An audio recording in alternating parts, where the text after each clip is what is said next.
Hoy vamos a empezar en esto de lo que estamos aprendiendo, vamos a empezar a poner por obra lo que hemos venido aprendiendo. Al principio lo vamos a hacer deteniéndonos a leer la Biblia, pero espero que usted, bueno, todos nosotros podamos empezar a tener agilidad, la agilidad de recordar el versículo, porque no vamos a orar si no es en base a un versículo, a la verdad de un versículo, a la verdad de la palabra. ¿Cuántos entienden eso? Para que todo hermano esté fortalecido y respaldado por la palabra y ningún demonio se nos pueda venir a resistir, que ninguno de ellos pueda venir a hacernos fuerza como que, ¿cómo así? ¿Qué es lo que usted está diciendo? Eso no es bíblico. No, señor. Entonces, es lo que vamos a empezar a implementar poco a poco, lentamente, hasta que usted y yo podamos orar una hora, siempre en base de la palabra, siempre en base de los versículos bíblicos y del poder que tiene la palabra. Amén. ¿Quiere empezar ahora? Vamos a hacerlo lentamente. Entonces hoy vamos a aprender cómo iniciar una oración de guerra espiritual o cualquier oración que vamos a iniciar delante del Señor. Siéntese, por favor, y vamos a hacerlo. Vamos a aprender. Luego vamos a continuar con la enseñanza, pero ya esto es práctica de lo que hemos venido aprendiendo, porque si nosotros aprendemos la teoría y no practicamos, estamos perdiendo la mitad del poder, el 50% de la efectividad de lo que hacemos. Vaya a Hebreos capítulo número 10, y mientras usted ubica Hebreos capítulo número 10, quiero decirle que el Señor Jesucristo nos enseñó a no iniciar una oración si no estás en la presencia de Dios. Escucha lo que te estoy diciendo. El Señor Jesucristo nos enseñó a no iniciar una oración si no te posesionas en la presencia de Dios. Amén. Entonces, ¿cómo hacerlo? La Biblia nos habla de que nosotros fuimos reconciliados por la sangre de nuestro Señor Jesucristo. Amén. Y que podemos entrar confiadamente hasta el trono de la gracia. Pero no es parafraseando, es que usted conozca el texto y sepa que es verdad esto. Entonces digamos que vamos a iniciar una oración. Puede ser colectiva, puede ser personal, puede ser de guerra espiritual, o puede ser de adoración, puede ser de intercesión. Listo. Hebreos capítulo número 10, el versículo número 19, dice la palabra: así que, hermanos, teniendo libertad para entrar en el lugar santísimo por la sangre de Jesucristo. ¿Sí? ¿Lo está entendiendo? Tenemos libertad. Usted puede leer todo el capítulo 10 o puede leer desde versículos anteriores y se dará cuenta que es lo que estamos estudiando.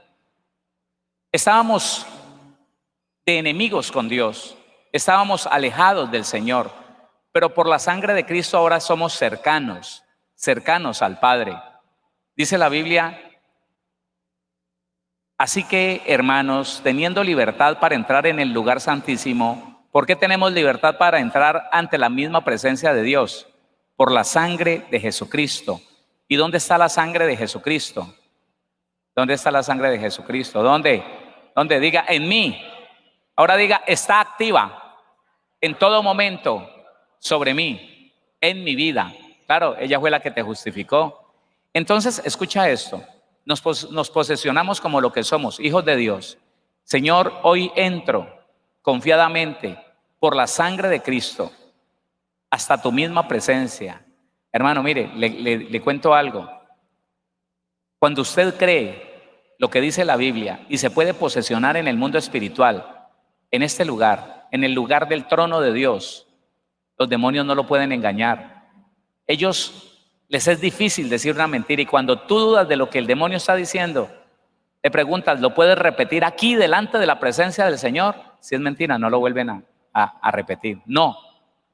Porque a usted, iglesia, a los que estamos aquí, a los que están a través de la radio, de la web, no se les puede olvidar que los demonios son espíritus engañadores. Siempre estarán dispuestos a engañar. Siempre estarán pendientes de cualquier equivocación o cualquier idea desviada que usted y yo tengamos para fortalecer esa idea desviada. Para fortalecer esa idea errada, la fortalecen los demonios. Sí. Cualquiera que llegue diciéndole en una manifestación demoníaca, demonio, ¿estás ahí? Sí, estoy aquí. Demonio, haz venir los demonios que están en Marte. Nunca jamás ese demonio le va a decir, espérese, por allá no hay demonios. No, él no le va a decir eso. No le va a decir, los demonios están en este ámbito, donde hay población, donde hay seres humanos. No le va a decir, bueno, ya los hago venir. Y mira a ver qué tan engañado está la persona que le diga, ¿ya están aquí? Sí, ya están conmigo. ¿Qué les quieres decir a los demonios de Marte? Yo le he venido explicando eso, hermano. ¿Por qué? Porque es importante que la iglesia entienda eso. Usted no puede hablar sino palabra. Usted no puede estar firme sino en la palabra. No se puede inventar nada, no se puede desviar de ninguna manera, porque los demonios van a usar eso. Importante que cuando usted empiece a orar, sepa por la fe que está posicionado como un hijo, como una hija de Dios en el lugar santísimo. ¿Quién entiende eso? Otra vez, así que hermanos, teniendo libertad para entrar en el lugar santísimo por la sangre de Jesucristo, por el camino nuevo y vivo que Él nos abrió a través del velo, esto es de su carne, y teniendo un gran sacerdote sobre la casa de Dios, Jesucristo el Señor, ¿no? Acerquémonos con corazón sincero, escúcheme, sin ocultar nada, en plena certidumbre de fe, creyendo que usted es un hijo de Dios digno de ser guardado, protegido, digna de ser guardada, protegida por Dios, digno y digna de ser utilizados por Dios, en plena certidumbre de fe, purificados los corazones de mala conciencia, sin ninguna mentira, sin ningún escondrijo, sin ningún pecado oculto, eso es. Y lavados los cuerpos con agua pura. ¿Qué significa? Sin ningún pecado en nuestro cuerpo, sin ninguna clase de mancha en nuestro cuerpo, pecados de fornicación, nada de eso. Entonces, allí lo fortalecemos con Hebreos capítulo 4, Hebreos. El 15 nos fortalece lo que dijo el capítulo 10. Porque no tenemos un sumo sacerdote que no pueda compadecerse de nuestras debilidades, sino uno que fue tentado en todo según nuestra semejanza, pero sin pecado. Acerquémonos pues confiadamente al trono de la gracia para alcanzar misericordia y hallar gracia para el oportuno socorro. Allí, en la presencia del Señor, es donde usted y yo podemos interceder por otros, por la misericordia para el pecador no arrepentido, por el oportuno socorro para aquel que está afligido, para aquel que está en problemas, en dificultades, en enfermedades. Pero teniendo, lo primero que usted tiene que tener es la fe, la certeza, la convicción que está en la misma presencia de Dios, que está, escúcheme, que está en los predios del trono de Dios, allí donde nosotros hemos estudiado, que dice Efesios capítulo número 1, que fuimos sentados juntamente con Cristo en lugares celestiales. Los lugares o los celestiales son los predios del trono de Dios. ¿Quién está entendiendo eso? Usted no lo puede dudar, porque cuando usted se posiciona allí, sin ningún reclamo contra ningún ser humano, sin ninguna cosa escondida con Dios y sin ninguna culpabilidad para sí mismo, ¿sabe qué? Usted desde ese punto, desde esa posición, usted va a ser efectivo. Si ora por la enfermedad de alguien, si intercede por la familia de alguien, por un hijo, por una hija de alguien, es efectivo. Porque es allí donde hallamos la capacidad de creer que el socorro para esa persona, que la misericordia para aquella familia está dada. ¿Está entendiendo? Entonces, si nosotros lo ponemos en práctica, perdóneme por el ejercicio, pero póngase en pie y vamos a empezar esa oración creyendo en esta palabra. Porque es necesario que empecemos a hacer este ejercicio. ¿Sabe qué? Un día no necesitamos sino conectarnos con la palabra y orar 1 hora, orar 2 horas, efectivamente. No con tanta repetición. No con lo que nosotros conocemos. Obra, ahora mismo. No. Palabra. ¿Qué cosa? Eso, palabra. Listo. Entonces digamos que vamos a interceder. Vamos a interceder por la nación. Estamos ya aquí, Señor, en el lugar santísimo, delante de tu presencia, Padre. Digamos que vamos a interceder por la nación o por las naciones. Isaías capítulo 60. Isaías 62, esta es una realidad que estamos viviendo hoy. Isaías lo escribió como futuro, pero usted y yo lo estamos viviendo en este momento. Dice Isaías 2, porque he aquí que tinieblas cubrirán la tierra y oscuridad las naciones. Mas sobre ti amanecerá Jehová y sobre ti será vista su gloria. Entonces digamos que estamos allí en ese lugar santísimo y sabemos que estamos en la misma presencia de Dios y vamos a interceder por las naciones, por Colombia, por ejemplo. Listo, la Biblia dice, y este tiempo lo estamos viviendo, mire, hablemos puntualmente, todo lo rico que es nuestro país vecino, todo lo rico que es, el mayor depósito de petróleo está bajo la tierra de ese país y la gente aguantando hambre, hermano. Y el presidente y ese gobierno, sin siquiera darse cuenta cómo salir del problema, sin siquiera darse cuenta cómo algo, digo yo, hermano, atrevimiento de mi parte sí es, pero hermano, un economista con una simple especialización mira el estado del gobierno y empieza a darles ideas para salir de allí. Ellos no han podido salir de esa situación. ¿Sabe por qué? Porque la Biblia lo dice. Tinieblas cubrirán la tierra y oscuridad las naciones. Y cada vez va a ser más así.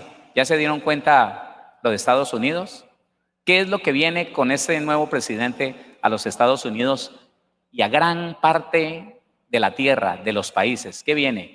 Con un hombre amigo de todo lo que el Señor dice que no debería ser.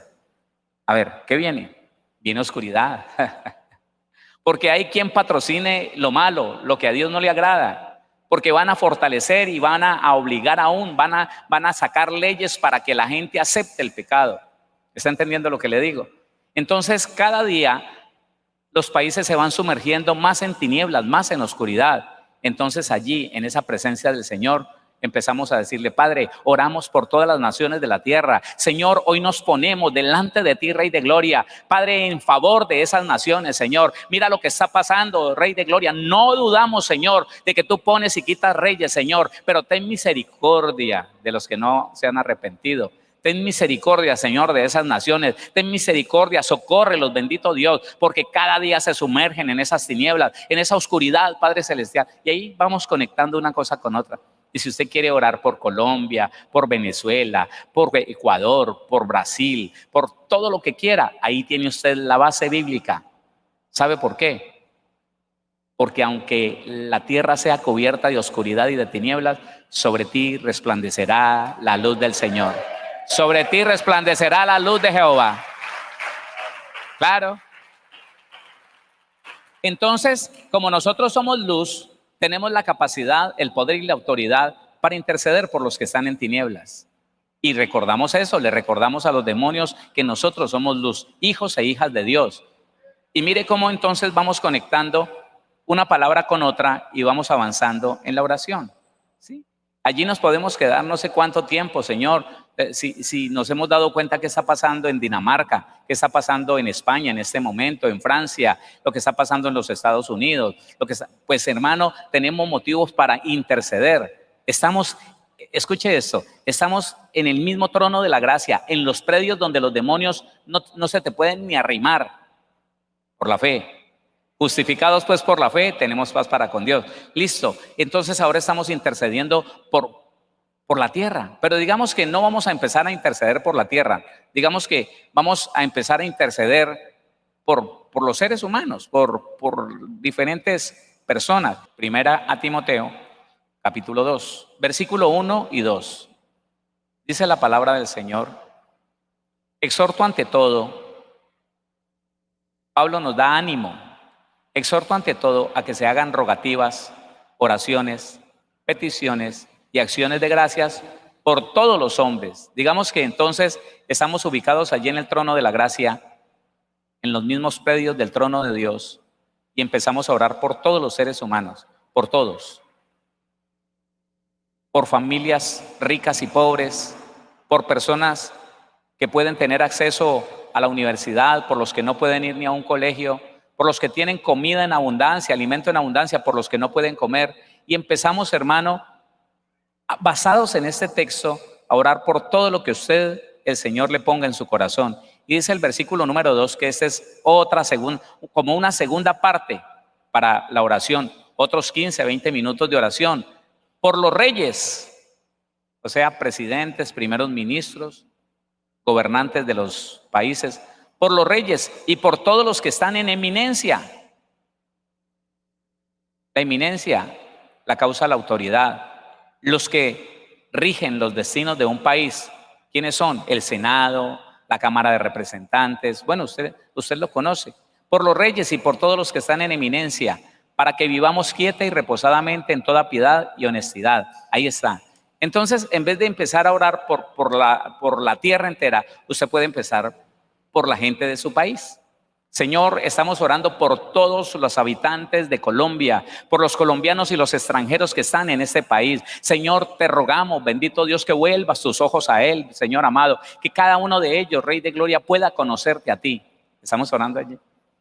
Y empezamos a orar por las autoridades. Señor, oramos por el presidente, por todos los que están en gobierno, en autoridad. Si estamos dispuestos a pasar una noche en oración, no tenemos que resumir como casi siempre resumimos aquí, para que la oración sea más o menos de 15 minutos, sino que empezamos a detallar muy bien. Señor, el presidente, la Cámara de Representantes, Señor, todos sus ministros, Rey de Gloria, todos los secretarios de esos ministerios, Señor, Padre, míralos, Señor, hoy intercedemos por ellos. Señor, hay cosas torcidas, Señor, en Colombia, en el gobierno, Padre, pero tú sacarás a la luz, Señor, todo acto de corrupción que esté pasando. Tú, Señor, lo sacarás a la luz para que lo castigues, para que endereces los caminos de Colombia, como el Señor le dé a usted, porque está orando ahora por toda la humanidad, por todas las personas. Usted puede hacerlo desde lo más pequeño hasta lo más grande. Usted puede orar por su pueblo, puede orar por el barrio, por todas las personas que están en ese barrio, puede hacerlo por toda la ciudad o puede hacerlo por todo el departamento o por todo Colombia. Pero también entonces las autoridades, también las ponemos allí y vamos conectándonos, pero por la palabra. ¿Respaldados por qué? ¿Respaldados por qué? Por la palabra. Listo, hasta aquí es la lección de hoy, ¿sí? Entonces estamos hablando que una casa dividida no permanecerá, que una casa unida permanecerá para siempre. Perdóneme si a usted le parece que doy en lo mismo siempre, pero es que ese es el tema central de la iglesia. Escúcheme, es el tema central del derecho legal de los demonios sobre la iglesia. Perdóneme si soy repetitivo, pero es que es claro, y yo sé que usted ya lo entendió. Hermano, la Biblia dice que el poder de la iglesia está basado en la unidad de los miembros de la iglesia, en que todos pensemos una misma cosa, que todos tengamos un solo Señor, el Señor Jesucristo. Pero vemos cómo la iglesia tiene diferentes señores, los pastores. Qué vergüenza. Me avergüenzo, hermano, y le pido al Señor que jamás nadie vaya a seguir al pastor Héctor Fabio. No. Seguimos a Cristo, usted y yo. Seguimos a Cristo. Dele la gloria a Dios. Entonces, mire lo que está pasando por ahí en la costa. Pues ya se dio cuenta que un ministro le quitó no sé cuánto a unas personas y les dijo: ya viene el Señor, y les puso fecha y que ya viene por nosotros, y no vino el Señor, pero él sí se fue. Pues dicen que con platica de la iglesia, yo no lo sé. Eso es lo que dicen, yo no lo sé. Pero ¿por qué pasa eso, hermano? Porque la gente visualiza una persona, la idealiza y piensa que no hay nadie más. O sea, ni siquiera Cristo es tan grande como esa persona. Y le creen, no se van a cerciorar en la Biblia, sino que miran a la persona. No, hermano, eso no puede ser. Eso no puede ser. ¿Y por qué, hermano? Escúcheme. ¿Y por qué entonces? Y esto, hermano, no piense que estoy hablando de lo que puede haber sucedido aquí. Esto tiene que hablarse porque sucede todos los días, hermano, todos los días. El pastor va a sus ovejas y les dice: quedémonos con esto, me están molestando mucho de la presidencia, de la misión, cualquier misión le estoy hablando. Mire, y les habla mal de la misión, y entonces la iglesia, en vez de con temor y temblor decir: no, espérese, que si usted tiene problemas con la misión, nosotros no. Y si a usted lo cambian, nosotros estamos establecidos aquí. Y el que llegue será mejor que usted. ¿Listo? No, Pero si eso se hiciera, oiga, pero si eso se hiciera, ¿sabe qué? Satanás y los demonios quedarían frustrados porque no pondrían división en la iglesia. Pero entonces, ¿sabe qué dice la iglesia? Ay, qué pecado el pastor. Ay, cómo lo molestan. Ay, no, no, no, qué injusticia. No, qué injusto. ¿Para dónde nos vamos, pastor? ¿Para dónde nos vamos? Y siguen entonces lo que usted conoce, cómo se llama y de dónde proviene eso. Se están dividiendo, mire, cada vez más las congregaciones se están dividiendo, la iglesia se está dividiendo. Entonces unos hablan mal de otros porque los otros están en pecado, porque no hacen lo que nosotros decimos, porque no nos siguieron a nosotros, los demás están en pecado y se va fraccionando la iglesia y se va dividiendo la iglesia y Satanás feliz, feliz. Usted no se divida de nadie, bendiga a todos los cristianos, bendiga a todos los ministros. No se deje engañar del diablo, hermano. Es que el diablo quiere hacer eso. Hermano, mire, cada uno responderá delante del Señor por sus actos. A usted y a mí lo único que nos debe interesar es que si ellos dicen que son cristianos, si tienen testimonio de ser cristianos, los bendecimos. Que hicieron ellos algo que no está establecido en la Biblia, Dios los convencerá si así es. Si no, usted y yo seguimos adelante. Oiga, usted y yo seguimos adelante obedeciendo al Señor y bendiciendo el cuerpo de Cristo, buscando la unidad del cuerpo de Cristo. Entonces, le empecé diciendo algunos viernes atrás que sencillamente empezamos dividiéndonos nosotros aquí dentro de la congregación. Yo me siento mejor que usted, siento que tengo más dones que usted. Los hermanos en los grupos entonces empiezan como a mirarse de reojo y a decir, ese cuando ora la persona no se le cae, a mí sí, ese le falta unción. Y empiezan a dividirse la iglesia en medio del orgullo, de la soberbia. Y le repito, entonces están los de alto rango, los que ya no quieren ni saludar dentro de la congregación, los que se sienten más fuertes, los que se sienten más ungidos, los que se sienten más cerca de Dios y ya ni la mano te quieren dar, no, ya le quitas la unción dentro de la congregación. Y luego viene, hermano, la pelea tan vergonzosa de los ministros que están dañando la mente de la iglesia para conseguir lo que ellos quieren. Escuche, la iglesia no debería prestarse para eso.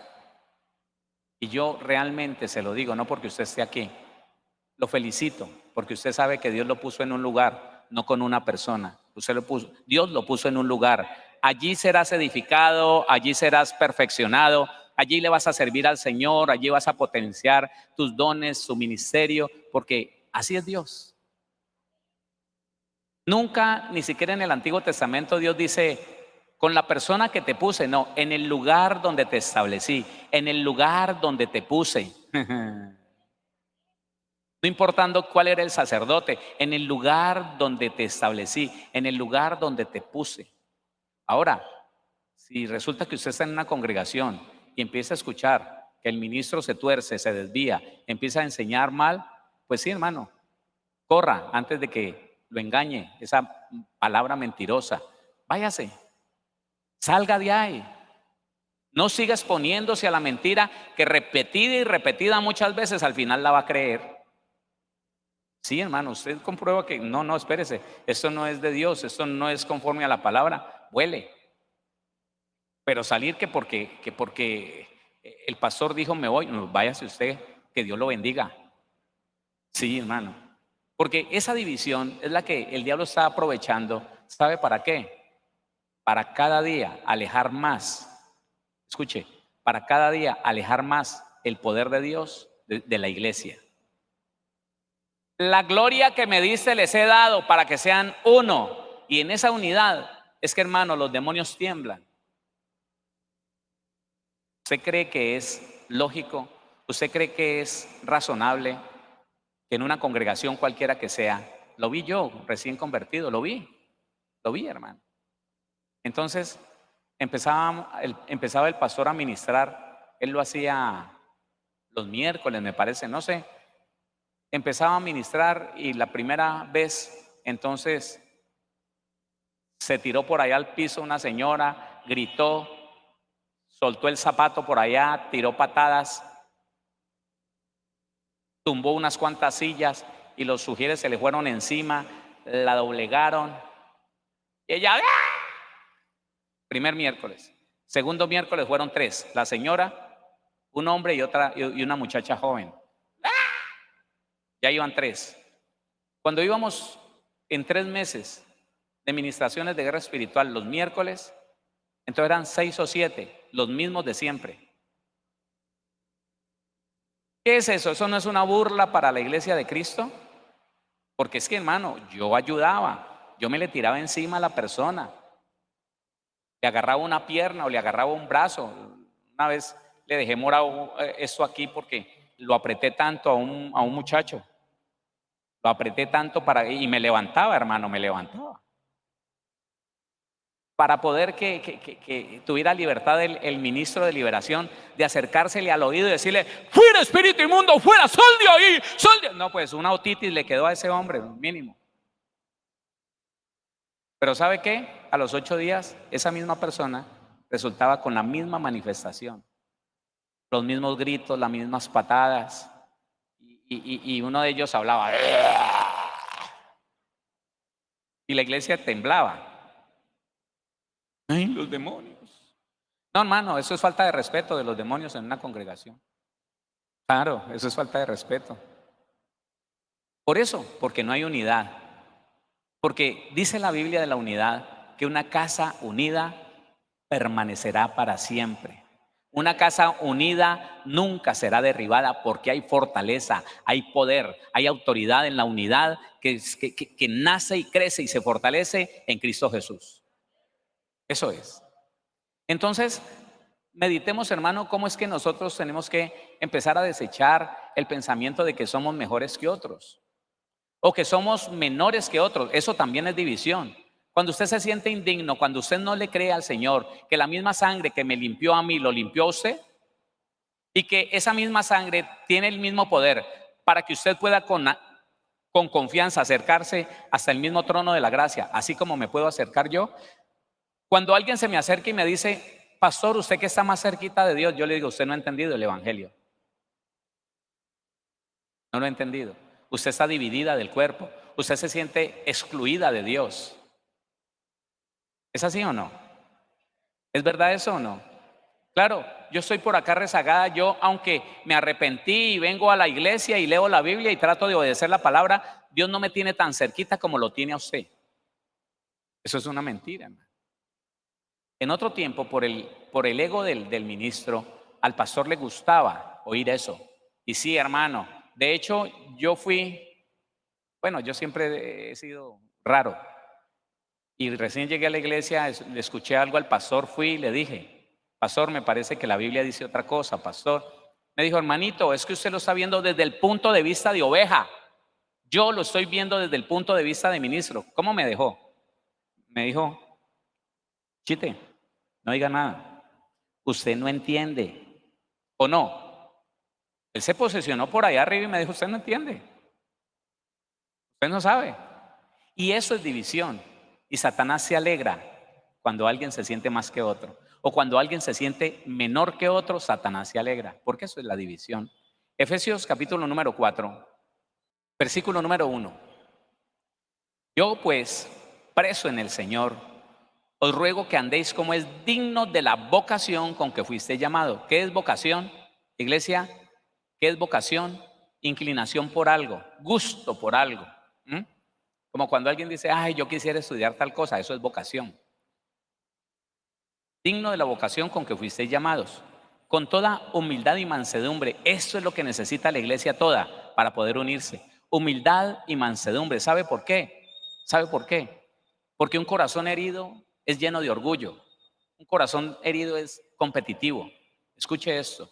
Un cristiano, llámese como se llame, diácono, diaconisa, ministro, ministra, un cristiano dañado en su corazón es competitivo. Quiere hacer más que el otro, quiere figurar más que la otra, quiere aparecer más, quiere hacer eventos más portentosos, porque está dañado. Y ese orgullo no lo deja ser ni manso ni humilde. Y es la base en el cristianismo para poder unificarnos como hijos de Dios. Sin humildad, sin mansedumbre, nunca jamás usted se podrá sentir hermano de otra persona. Siempre algo va a sacar. No, es que como ese tiene plata. No, es que ese pobre, ese es crispino, ni siquiera es primo mío. O no recuerda que en un tiempo atrás los mismos ministros menospreciaban la iglesia y la hacían como por estratos, como por estatus. Soldados de chocolate, crispinos, crispetos. No, pobrecitos, había un poco de gente hipócrita ahí en medio de la iglesia. Y entonces los que les caían bien a los pastores, entonces salgan acá, ustedes impónganle en mano a otros como que fueran superiores. Y los que hablan en lenguas, hermano, venga para acá. Qué ignorancia, hermano. Una división profunda en medio del cuerpo de Cristo. No. Dice, ¿con toda qué? Con toda humildad y mansedumbre. Déjeme recordarle algo que usted sabe. Sí, usted lo sabe. La humildad, la determinación a no fijarme mucho en mis éxitos y en mis cualidades, sino más bien en las cosas que debo corregir. Entre los muchos significados de la humildad, ese se lo tengo que decir, que para ser parte de la unidad de la iglesia se necesita estar más pendiente de lo que puedo corregir, de la forma en que puedo beneficiar a mi hermano, a mi hermana, del bien que le puedo hacer y no cerciorarme tanto de mis éxitos, de mis virtudes. No. Hacerme pequeño para que un día Dios te haga grande. Y la mansedumbre, un poder controlado y determinado solo para hacer el bien a los demás. Oiga, todo está basado en el amor, todo está proyectado a hacerle el bien a los demás. Con toda humildad y mansedumbre, soportándoos con paciencia los unos a los otros en amor. O sea, si yo lo puedo soportar a usted y usted me soporta a mí, entonces ¿sabe qué? Estamos unidos. Estamos unidos. ¿Qué cosa? Porque hay miembros de nuestro cuerpo que no son tan útiles. Hay miembros de nuestro cuerpo. A ver, ¿cómo hago para que mi pierna se rasque ella misma? No puedo. Entonces tengo que acudir en su ayuda y entonces la mano podría decir, es poco de órganos tan atenidos. A toda hora soy yo el que los tengo que rascar. No, señor. No es así. Cada uno con alegría y con gozo sirviendo a los demás en amor. ¿Qué dice? En amor. Dice, solícitos, o sea, dispuestos, veloces, solícitos en guardar la unidad del espíritu. ¿La unidad de qué? Solícitos en guardar la unidad del espíritu en el vínculo de la paz. Recuerda que sin paz, ¿sí lo recuerdan estos días? Que dice la Biblia que o estamos en paz con los hermanos, con todo el mundo, o en la venida del Señor Jesucristo no nos va a levantar si no estamos en paz. Es que lo contrario de estar en paz es esto: guerra, enemistad, pleitos, contiendas, disensiones. No estar en paz es estar, hermano, en guerra con cada una de las personas. Que no me gusta entonces no lo saludo. Que me siento mayor que el otro y entonces me abro de ahí. Tengo un mal concepto de este hermano, tengo un concepto pésimo de la otra hermana. Entonces, ¿sabe qué? No, tenga cuidado con el hermanito. Entonces la hermanita no es digna de estar aquí, pero vamos a orarle al Señor para que se vaya. ¿Qué es eso? No está en paz con todos. Hombre, yo tengo que estar en paz con todos, ¿sabe por qué? Porque si algo no me agrada de esa persona, tengo que orar, intercediendo por él, por ella, para que Dios lo cambie. ¿Quién dice amén a eso?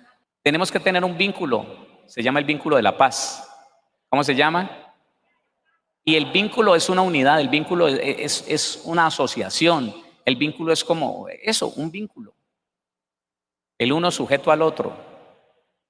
¿Qué tienen los trenes en los vagones? Se vinculan el uno al otro a través de unos ganchos, de unas cosas que yo no sé cómo se llaman, pero es eso. Y entonces, ¿sabe qué? El poder en la iglesia irá aumentando en la medida que aumente la unidad. ¿Escuchó eso? El poder de la iglesia irá aumentando porque la Biblia dice, otra vez os digo, el Señor Jesús, otra vez os digo que si dos de vosotros se pusieren de acuerdo en la tierra sobre cualquiera cosa que pidieran, les será hecho por mi Padre que está en los cielos. ¿Usted se imagina un grupo de estos unido en el Espíritu, orando de una misma manera, intercediendo por el pueblo de una misma manera? No, hermano, eso es poderoso. Empezamos a ver cosas maravillosas. Un día allá en Villavicencio estábamos por la web, no teníamos cultos presenciales. Y entonces salió la noticia de que la cárcel de Villavicencio estaba taqueada de COVID. 800 y pico de personas, el punto más alto, no sé si fueron 900 o 1000. Pero ese día, en un jueves de ayuno congregacional, sentado en la sala de mi casa, transmitiendo el ayuno, le dije a los hermanos, todos los que estén conectados, nos vamos a unir en un solo propósito, que el Señor haga un milagro colectivo en esa cárcel y sean sanados. Le digo una cosa, eso fue jueves. Por el día lunes estaba saliendo el informe de la gobernación y de la alcaldía de Villavicencio, que de una manera milagrosa, a punta de agua de panela y esa raíz, esa cosa, eso, jengibre, sí, que ellos se crean eso. Usted y yo sabemos que es la mano poderosa de Dios, que escuchó a un pueblo unido. Hemos tenido una recuperación de 300 personas en menos de 3 días, gracias al agua de panela y al jengibre. Puro cuento, hermano, al Dios Todopoderoso, al Rey de Reyes, al Señor de Señores, que escucha la oración de aquel que en unidad la levanta. Claro. Y ahí está el video donde invito a las personas a orar, y también está la noticia 5 días después. Ya. Porque es que, hermano, un pueblo en unidad, pero en una unidad cristiana, no en una unidad humana, en una unidad cristocéntrica, poderoso.